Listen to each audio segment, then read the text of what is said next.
Avodah Zarah Daf Nun Zayin Amud Aleph, the first wide line. We're going to jump back to what Rav said earlier.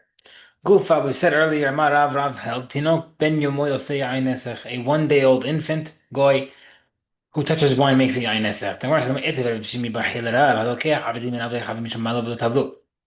Right, so let's follow along. If someone buys an Evet Kinaani from another goy, then these slaves did Brit Milah, but did not yet go into mikveh to complete their conversion. Second case, or if someone had a son born to his shivcha Kanaanit, his maidservant Kanaanit, who also had Brit Milah, but did not go into the mikveh yet, they have the following halachot. Rukan umidrasan bashuk tameh. Their spit and their midrash, which means anything that they put their weight on, is tameh. Okay. Ta'amila, some people hold tahor, it's tahor. Right, big difference. Yet now regarding their wine, however, Gidlim al the adult those who are the slaves who are adults make the wine nesech. Ketanim eno sinyan nesech, but the minors do not. Ve'elohim glim elohim was considered all adults are minor. Gidlim shidim b'tiv avot chavim mishpeha. The adults are ones who know the how to do the avodah zarah and stuff. Ketanim enam yodim b'tiv avot chavim mishpeha. Minors are referring to those who don't. Let's say 5 years old. Ketanim, however, we see gidlim in ketanim no. Right, so we see, however, that only adults or people that know what they're doing can make something nesech, but not children, and definitely not what Rob said, 1 day old.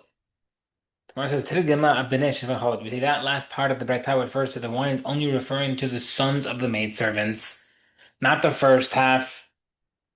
Right, even though we mentioned two different types of chetzi slaves and chetzi Jews, um, purchased slaves or those who are born, only the first halakha applies to both regarding the spit and the midras. However, regarding the wines, only regarding to the ones who were born. And since they're minors, they're patur because they understand how things work in the house. The one says havachenkan, or something. The Braita's lashon, the Braita's verbiage that and also sounds like both apply to both halachot. The Gemara says no, adokama mezan. When it says also, it refers to the spit and the midrash applies to both. So that makes sense according to the opinion that said that the spit and midrash is tameh. According to the one who says that the spit and midrash is tahor, right? We said we had two different versions. Why would the Braita need to compare two separate slaves if they're both tahor? Where it says, "Hakamash mana hidush" is as follows: "Avadim dumiyad b'mishachot." It's talking about a case that is teaching you a hidush. And every Knaani that's bought from a goy is similar to the son born to a shivcha in your house. Ma b'nei shachar, the sons of the maidservant. Ma lo v'lo tavlu hudo asinyan nesach. Only if they are circumcised but not go to mikveh, they make your wine nesach. Ma lo v'tavlu lo. But if they circumcised and didn't make mikveh, they do not make it nesach. Af havadim can, so too the same way Arvid Knanim, if they did mikveh and circumcision, they don't make it nesach. Why teaches us? Because it's an opinion that holds the opposite.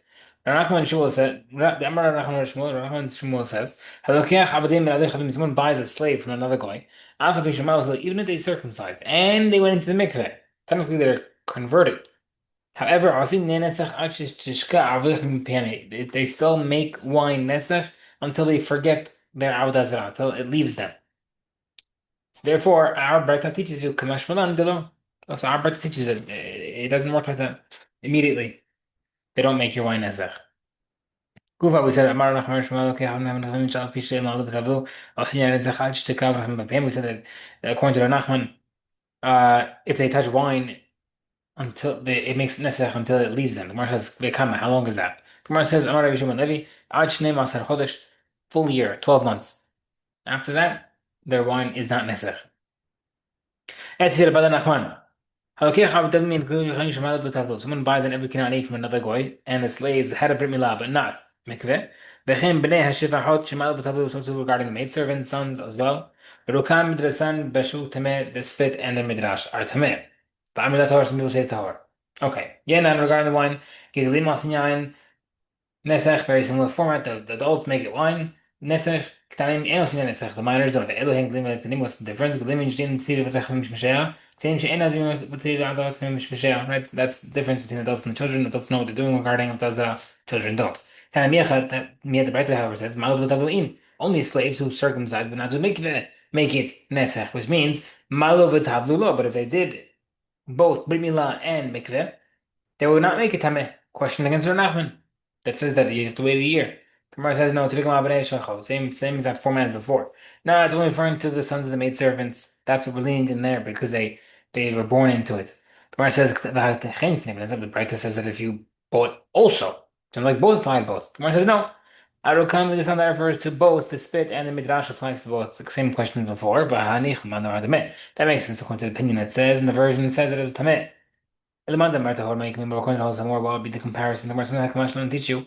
Avalin the Marta Bashachot teaches you that the slaves bought from a goy is similar to the one slave boy born to the maidservant, which is what Mabne Shachot, Gulim Hulasin is just like by the sons of the maidservants, the adults make Nesech, Ktanim in the and the children don't. Avalin is to regarding the Kanani slaves that you buy.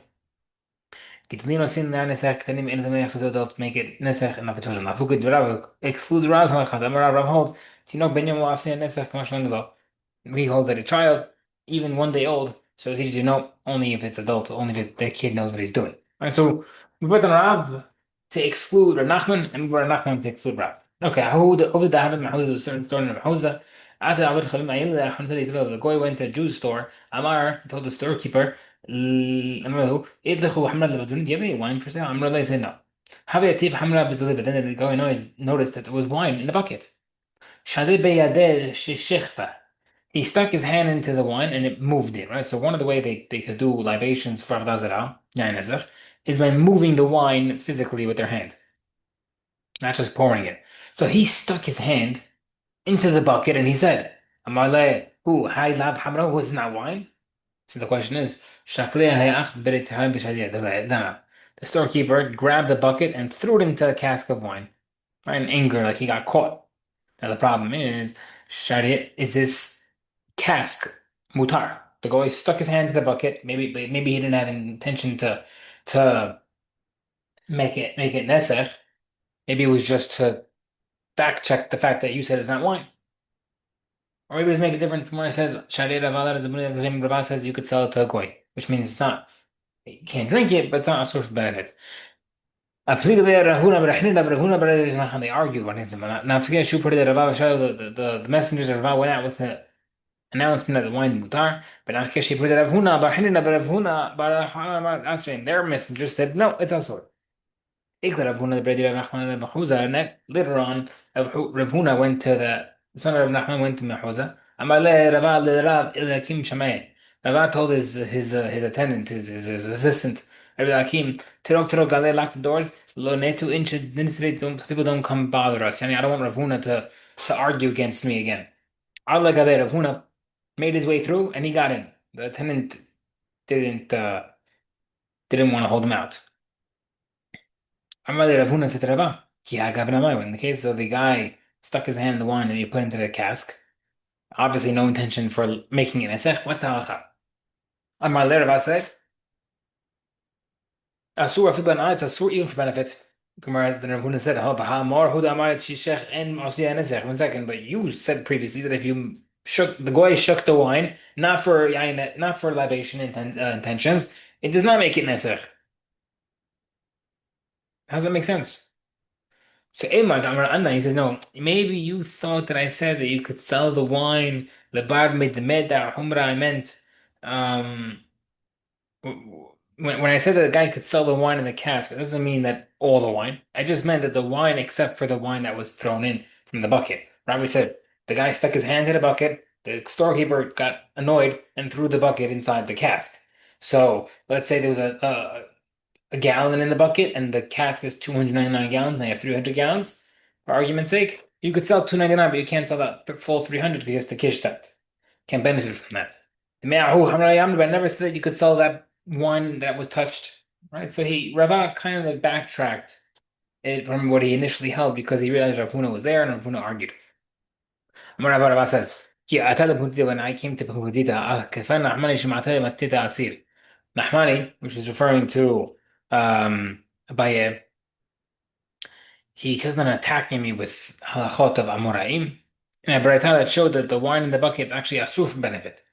Shmatata, where's the rulings? That who over the David Mandela Basar Shmuel, a certain story in Hadra where this kind of concept happened where the guy shook a wine not for Nesach and he still made it as for benefit according to Shmuel. But Tiberia Basar Beyochanan, and it was in Tiberia also in Beyochanan says Asur. But Amila and Ravah says, continue, and I told Abaye, Lefisha Inam Ben Torah, the reason why he made it Asur in Neharda and in Tiberia is because those people are not learned. So he was strict with them so they don't become lax with Yain Nesach. They won't allow it in a different case. Rabbi says, hold on a second. Tifarda b'natra inna b'natra only, but they're not learned. The mahuza b'natra, but people in mahuza are learned, where you said it's mutar. How can you take that risk? I think the right by quoted also the regarding a government agent who comes by the checks. He's the I wouldn't call it IRS, but he's the agent that stands by the stores to make sure that the businesses are not messing with the weights. So let's say he passes by and he sees a cask and he stuck a straw through the cask, like a tube through the cask, and he sucked some of the wine out. Or you gave him some wine in a cup, he drank some, and he threw the rest back into the cask. That actually happened, and Hachamim said it was asur in the cask. Seemingly a sort of benefit. So even if he touches it not for libation purposes, we make it for a sort of benefit. Remember says la, it's not proof. Bishyam, maybe he says asur, it's not for benefit. You can't drink it, but you could sell it. If that's the case, then the Braita says that's not true. Can't be. The Braita, if it was just for benefit, then the Braita would have said you should sell it. Like the Braita says as follows.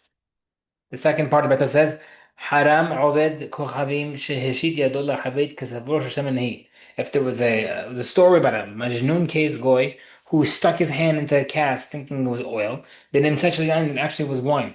Zahya Ma'aseh this actually happened, but Amrui Macher the Hachamim said it should be sold. Even when it wasn't the intention. And it doesn't say Asur, it doesn't just say Tasur, which sounds like benefit. And we said no, it doesn't benefit mean only drinking. It says you could sell it. So obviously, when it says earlier Asur, it must be Asur completely. Tiyusa to Rava, there's a question against Rava. He has because he held that the goy touches it is mutar. Okay, Rafadan,